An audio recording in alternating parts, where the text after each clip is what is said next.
श्रीगणेशाय नमः।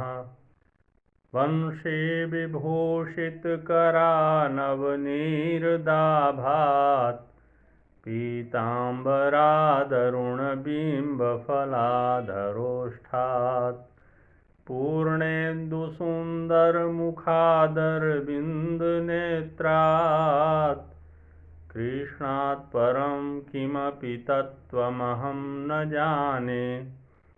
कृष्णात् परं किमपि तत्त्वमहं न जाने।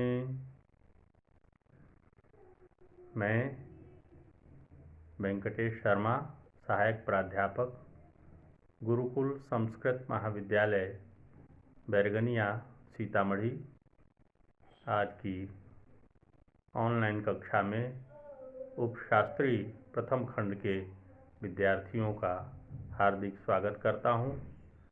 आज की कक्षा अनिवार्य द्वितीय पत्र राष्ट्रभाषा हिंदी की है। इसके अंतर्गत आज हम लोग ओ सदा नीरा पाठ के कुछ प्रश्नों के समाधान करेंगे। प्रश्न है, यह पाठ आपके समक्ष कैसे प्रश्न खड़े करता है? उत्तर होगा, हमारे जीवन का प्रत्येक क्षण एक प्रश्न, एक समस्या लेकर उपस्थित होता है। उसमें अपने जीवन की घटनाओं से अनेक बातों को सीखने तथा समझने का अवसर मिलता है। ऐसे अनेक प्रश्न हमारे आसपास मंडराते रहते हैं, जिनसे निपटने के लिए अनथक तथा सार्थक प्रयास अपेक्षित है। इस दिशा में हमारा व्यावहारिक ज्ञान सहायक होता है। प्रस्तुत पाठ में हमारे सम्मुख इसी प्रकार के कतिपय प्रश्न उपस्थित हुए हैं। पहली समस्या यह है कि हमारे अनुत्तरदायित्वपूर्ण रवैये से वनों का निरंतर विनाश किया जा रहा है। चंपारण की शस्य श्यामला भूमि ने हरे भरे वनों से आच्छादित वहाँ एक लंबे अरसे से वृक्षों का कटना जारी है। उसने हमारे पर्यावरण को तो प्रभावित किया ही है, हमारी नदियों में वर्षा काल में अप्रत्याशित बाढ़ एवं तबाही का दृश्य भी प्रस्तुत किया है।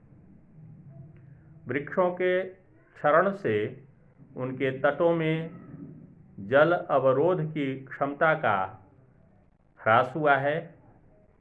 वनों का विनाश कर कृषि योग्य भूमि बनाने, भवन, कारखानों एवं उद्योगों की स्थापना करने से इन सारी विपदाओं का सामना करना पड़ रहा है। वृक्षों की धरती घटती जा रही है तथा धरती की हरियाली में निरंतर ह्रास से वर्षा की मात्रा काफ़ी घट गई है। इस पाठ में चंपारण में प्रवाहित होने वाली नदियाँ गंडक, पंडई, भसान, सिकराना किसी ज़माने में बनश्री के ढके वक्षस्थल में खिलकती रहती थी। अब वही नदियाँ विलाप करती हैं, निर्वस्त्र हो गई हैं। इससे अनेक समस्याओं ने जन्म लिया है। नदियों का कटाव, अप्रत्याशित विभत्स बाढ़ की विनाश लीला, पर्यावरण प्रदूषण, अनियंत्रित तथा कम मात्रा में वर्षा का होना आदि हमें इन समस्याओं के निदान हेतु वनों की कटाई पर तत्काल द्रुत गति से रोक तथा वृक्षारोपण करना होगा।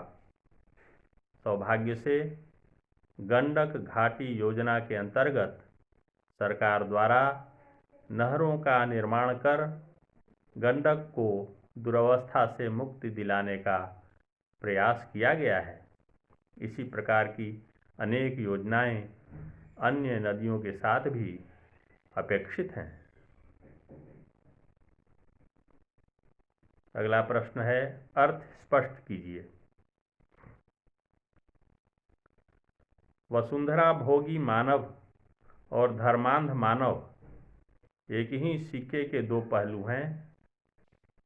और दूसरा है, कैसी है चंपारण की भूमि, मानो विस्मृति की हाथों अपनी बड़ी से बड़ी निधियों को सौंपने के लिए प्रस्तुत करती हैं।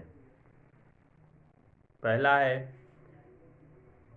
जगदीश चंद्र माथुर ने इन पंक्तियों में मनुष्य की पाश्विक प्रवृत्ति एवं दूषित मानसिकता का वर्णन किया है।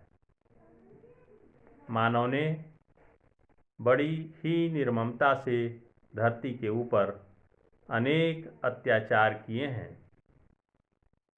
उसने हरे भरे जंगलों का विनाश किया है, जिससे धरती निर्वस्त्र सी हो गई है। उसकी सहनशीलता क्षीण हो गई है। वर्षा कम होना, भूमि एवं नदियों के कटाव, पर्यावरण प्रभावित, अनियमित ऋतु परिवर्तन होना इत्यादि विसंगतियां तथा दोष उत्पन्न हो गए हैं। यह है वसुंधरा मार्गी मानव के काले कारनामे। उसी प्रकार धर्मांध मानव ने अनेक धर्मस्थलों को तोड़े, मूर्तियों को ध्वस्त किया है, सभ्यताओं और संस्कृतियों पर प्रहार किया है, उन्हें क्षति पहुंचाई है। इस प्रकार वसुंधरा भोगी मानव तथा धर्मांध मानव दोनों एक ही सिक्के के दो पहलू हैं। दूसरे का अर्थ है, चंपारण की यह गौरवशाली भूमि महान है। यहाँ अनेक आक्रमणकारी तथा बाहरी लोग आए। उन्होंने या तो इस पावन भूमि को क्षति पहुंचाई या आकर यहीं बस गए, किंतु धन्य है इसकी सहनशीलता एवं उदारता।